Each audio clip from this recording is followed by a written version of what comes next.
नड्डा से नाराज मोदी अध्यक्ष पद से हटाने की हो गई तैयारी।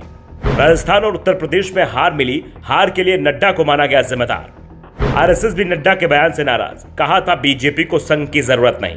बीजेपी को इस बार बहुमत नहीं मिला है। पार्टी 370 पार का दावा कर रही थी, लेकिन 270 भी पार नहीं कर पाई। उसे जबरदस्त नुकसान हुआ है और अब इस बार हार के लिए जिम्मेदार की तलाश की जा रही है।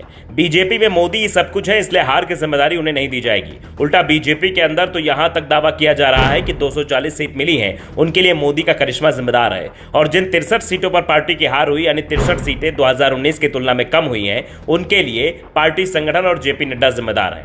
बीजेपी के अंदर अब जिम्मेदारी तय की जा रही है और हार की पूरी जिम्मेदारी जेपी नड्डा के सिर पर डालने की तैयारी हो गई है। नड्डा को अब अध्यक्ष पद से हटाने की चर्चा चल रही है। दरअसल नड्डा से आरएसएस भी नाराज है। चुनाव के दौरान जेपी नड्डा ने कहा था कि बीजेपी को संघ की जरूरत नहीं है।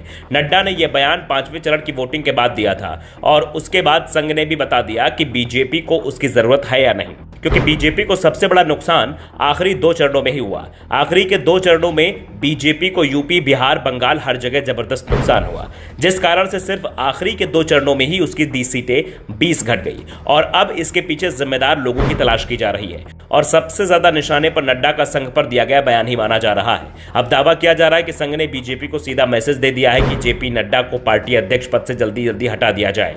वैसे दावा यह भी किया जा रहा है कि 1 या 2 महीने बाद जैसे ही सरकार अपना कामकाज सही तरीके से संभालती है, उसके बाद जेपी नड्डा को अध्यक्ष पद से हटा दिया जाएगा। नया अध्यक्ष कौन होगा यह भी अब नरेंद्र मोदी तय नहीं कर पाएंगे, बल्कि आरएसएस की पसंद का व्यक्ति बीजेपी का नया अध्यक्ष बनेगा। ऐसे में दौड़ में कई नाम अचानक से सामने आने लगे हैं। दावा तो यहां तक किया जा रहा है कि नितिन गडकरी को एक बार फिर पार्टी कमान सौंपी जा सकती है, जिससे संगठन में सरकार की मनमानी पर अंकुश लगाया जा सके। नहीं तो पिछले 5 सालों में पार्टी अध्यक्ष सत्ता के इशारे पर काम करते हुए दिखाई दे रहे थे। उल्टा अध्यक्ष से ज्यादा तो गृह मंत्री अमित शाह की चलती दिखाई दे रही थी। संगठन के अंदर अधिकांश फैसलों पर अमित शाह की छाप दिखाई दे रही थी, लेकिन अब कहा जा रहा है कि ऐसा नहीं होगा। जो अध्यक्ष होगा उसे काम करने की स्वतंत्रता भी दी जाएगी। साफ है, आरएसएस इस बार नरेंद्र मोदी और अमित शाह दोनों की ताकत को कम करने की कोशिश में जुट गया है, क्योंकि कहा जा रहा है कि इस बार 240 सीट मिल गई है।